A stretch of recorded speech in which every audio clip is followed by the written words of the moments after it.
on Friday, February the 9th, talking about, once again, the crisis in Gaza, the war in Gaza, the war on Gaza. It's an important distinction that we make every single day, that this is not a war against two equal factions who have a dispute. This is a war on the Palestinian people. This is a war on the Gaza Strip by the state of Israel. I'm asking everybody to please drop in your location if you feel comfortable. I don't want anybody to feel like they going to get doxxed or something. Drop in your city, your state, your country. We just do it so that we know where people are coming in from, so we can give some shout outs to people, especially people who are coming in from around the world, because that's such an important thing. And we start off with a beautiful gift from Hamza Saada. Thank you so much, my brother, for dropping that generous donation and then for saying free Palestine. The love is mutual, my brother. I promise you. I promise you. I promise you. Taha Uchiha wa alaikum assalam wa rahmatullahi wa barakatuh. Fabiola, Juma Mubarak to everybody out there that is Muslim and that is going to be participating in Juma prayer. We love you. We appreciate you. Fabiola writing in from Brooklyn, Vietnam, Brooklyn, New York, the People's Republic of Brooklyn. Mariam Manjera from South Africa. Shout out to the South African people for all they've been doing for our struggles globally. We got people coming in from Eastern North Carolina. Carl Schultz, shout out to you. Uprising Consultant, who's an MLH family member here, coming in from Houston, Texas, where a lot is going on. Azane writing in from Charleston. We got M. Dorso, shout out to you, from Epsom, New Hampshire. Ms. Maddie from London. Isha Abu Ahmed coming in from San Diego, Ocean City, Maryland, in the building. Robert Wesley watch y'all. I love y'all, man. I appreciate all of y'all. I'm so grateful for y'all. Troy Nkrumah, my brother, also a channel member in Las Vegas this weekend. I seen last time I saw you was in Alaska, but before that was actually in Las Vegas. Good times, good times, crazy times back then, man. Fabiola Thomas, thank you so much for the generous donation. Again, we love you. We appreciate you. Kate, what you just said is key. And we're gonna get started right now. Kate has just dropped something dope in here, powerful and sad, but dope. And that is, this war is Israel on Palestinian children. I mean, it's on Palestinian mothers, it's on Palestinian civilians, but Palestinian children have paid a huge price for what we have seen, here. More than 10,000 Palestinian children are dead. The number is probably close to 11,000 now, and that's not counting who's under the rubble. And there's reason to believe that the children are more likely to be under the rubble. There's 8,000, 9,000 people under rubble right now. But more than 1% of the Palestinian youth population, child population, more than 1% of Palestinian children in Gaza have been killed. Brandy, yep, you made it to alive. Thank you for the love. Thank you for the shout out. We happy to see you here. Let me give y'all a couple quick updates. Then I'm gonna leave y'all alone on your Friday, because it's so important. It's so important to holler at y'all. It's so important to give y'all the updates. Troy said here for the Super Bowl. I feel that. I don't watch the Super Bowl, but I don't even know who to root for, man. The ghosts of San Francisco should still be haunting them because of what they did to Colin Kaepernick. But, I also don't like the quarterback of Kansas City, Pat Mahomes. I'm a Philadelphian, man, so I'm petty. You know what I'm saying? Ain't nothing personal. I'm just petty. Anyway, y'all, let's get the proceedings proceeding. Israeli Prime Minister Benjamin Netanyahu says he has ordered the military to develop a plan to both evacuate civilians from Rafah and to defeat the remaining Hamas battalions. This is an interesting strategy here that Netanyahu was arguing. He says he's going to evacuate civilians from Rafah. The question is, where do you go? So many people in the north have been moved to the south. Gaza City, which had 250,000 people, or Rafah, which had like a couple 100,000 people in it, has almost 9 times that now. We're seeing in the south an overwhelming number of southern Gaza. We're seeing an overwhelming number of Palestinians relocated, ostensibly for shelter. But we look for the shelter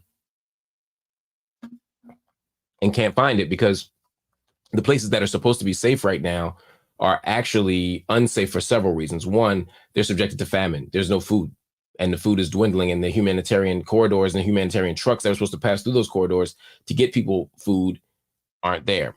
Shelter isn't there. More than 1.9 million now, or maybe 1.8 million of the 2.3 million people in Gaza are unhoused. They've been dislocated, unhoused, relocated, pushed out of their homes is what I'm trying to say. I can't remember the fancy word for it, but just said they're unhoused right now.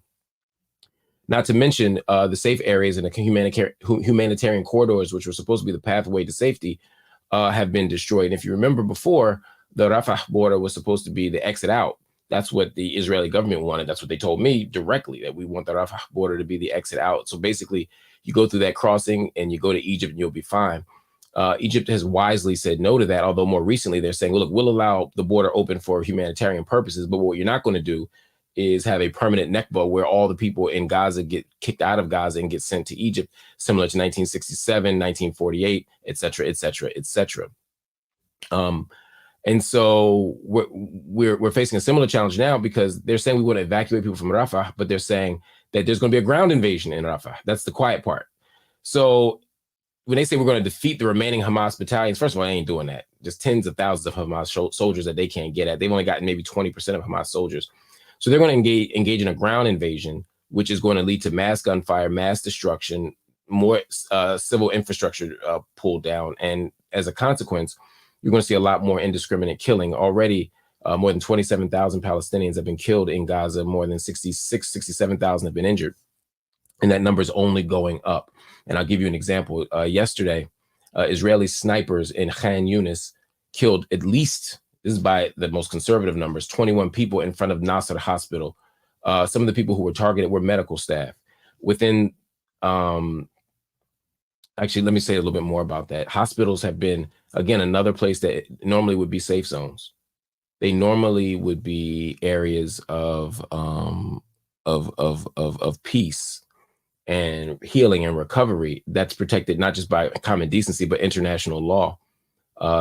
And Israel has managed to destroy hospital after hospital after hospital, or siege hospital after hospital after hospital.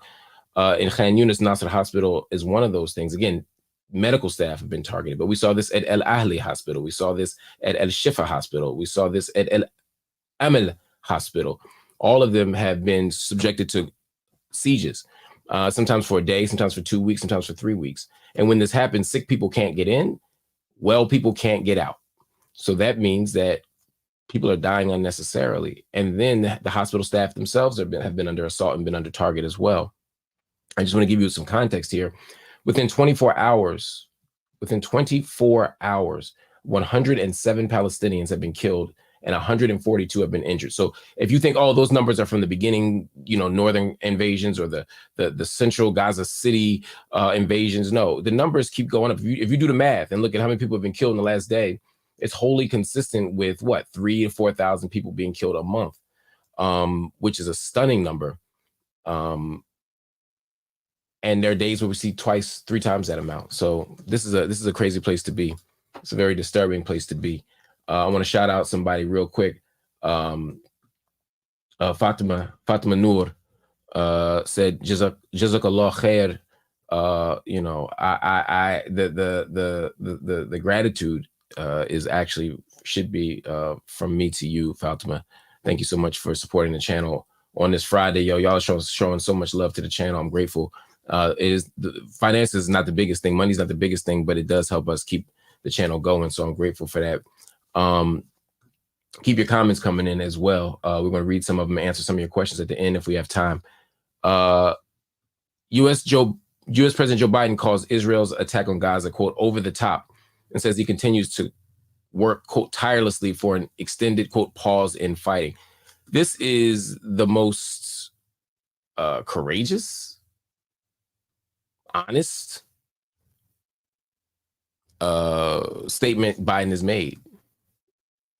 Still ain't good enough. Calling a genocide over the top is an extravagant understatement. And he's saying he's calling for a pause in fighting. Why don't you call for a ceasefire, Joe? President Biden, why don't you call for a ceasefire? But I do appreciate him saying it's over the top. That's a sign that maybe things are changing. That the U.S. can no longer stand lockstep next to Israel as they commit the worst human rights atrocity we've seen in recent years. And again, there's a lot of human rights atrocities. Israel ain't alone in that. I'm just saying in recent years. More about that in a whole other video. We'll talk about it. UN Chief Antonio Guterres says half of Gaza's 2.3 million population is, quote, now crammed in Rafah with nowhere to go, warning the displaced, quote, have no homes, quote, and no hope. It's just what I just said to y'all.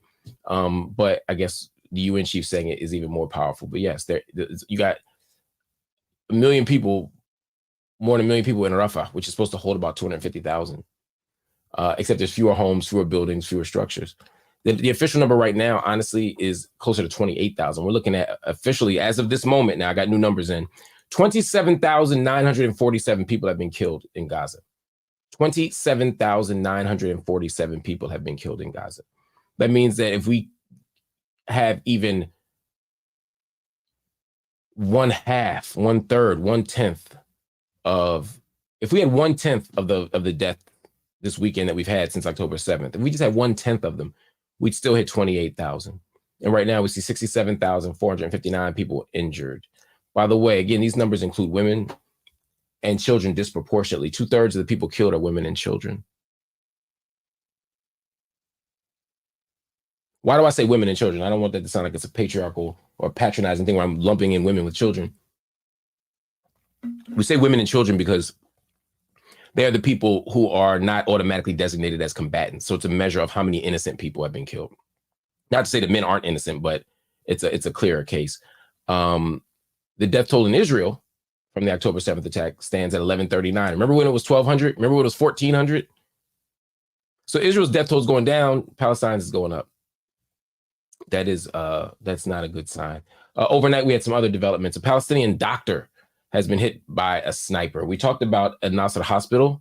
Well, it turns out now some new developments have come in. It's been a doctor. A doctor was killed by an Israeli sniper. I guess they'll say he was Hamas. A 21-year-old Palestinian man has died in an Israeli prison where he was held since May of 2022. That's according to the Palestinian Prisoners Society. And the U.S. has said it would not support an expansion of ground operations in southern Gaza, saying any major military operation in Rafah at this time would be a disaster. So the U.S. is finally standing up and saying no, with the chest, saying it with some bass in their voice. But it's not likely that we'll see an outcome difference because Netanyahu has made it very clear that he is willing to go rogue, that he's willing to ignore the international community, ignore international legal bodies, and just keep going.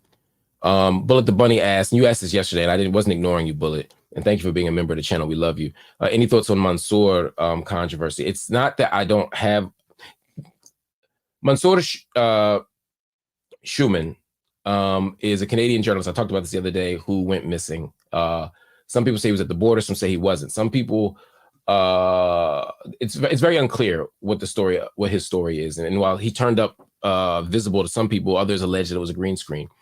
I don't know enough about Mansour's case to have to speak on it intelligently, and I don't like to speak on things unintelligently or in an uninformed manner. So what I'm going to do is give you all an update tomorrow on Mansour. I'm going to reach out to all of his family. I'm going to reach out to all the reporters who I know who are dealing with this on the ground better, and I'll have an update on Mansour Schumann's situation. But we absolutely will keep you covered on that because he's somebody we care about.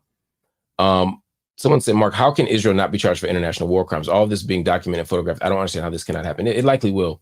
The International Criminal Court is a different body than the International Court of Justice. I know you know this, Samuel, but I'm saying it for other people. And so it's important to know a few things. One, the Rome Statute, which is the kind of statute that establishes the ICC, has countries that are a party to it. Israel is not party to the Rome Statute. Israel is not part of the International Criminal Court. They were very intentional about saying we don't want no part to that. So technically, they're not bound by it. However, Palestine is and Hamas is.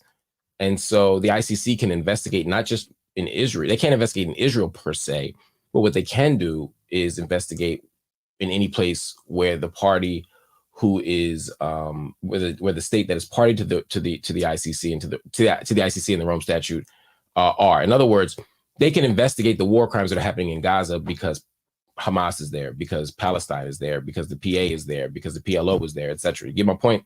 So Israel is not party per se to the ICC, but that doesn't mean they can't be investigated for war crimes, and it doesn't mean that they won't be. I would imagine that's going to happen soon. Bullet the Bunny makes an important point here, which is neither is the USA. And in many ways, the ICC has not been a place that has effectively held the West accountable, or European nations accountable in particular. We often call it the ACC, the African Criminal Court, because those seem to be the only people that get jacked up by the court. Anyway, y'all, that's the update for today. Thank you for reaching out. Thank you for watching. Thank you for supporting. It means so much to me. It means so much to the channel. If you want to continue to support, hit that like button right now. Also hit the join button if you want to be a part of the channel. If you haven't subscribed, of course, we ask you to do that and hit that bell so you get the updates. I'm going to be having updates all day today. We on fire today. I got so much to talk about. But I want to make sure that y'all know about it. So there you go. Hit the Cash App too. If you want to support us through Cash App. I know it's Friday, Johnny Kemp style, we say in Philly or in the States, just got paid Friday night. You know what I mean? If you want to drop something in our coffers, we appreciate it. Go to Cash App and go MLHTV. And when you do that, any amount is not too little. We'd love for somebody who could commit to dropping $100 in a day. If one person could drop in $100 today, it would allow us to edit our podcast and get the Mumia Abu Jamal podcast up, the new episodes up and running. If one person could drop in $50, it would allow us to edit all the footage we have right now coming from the occupied West Bank and Gaza.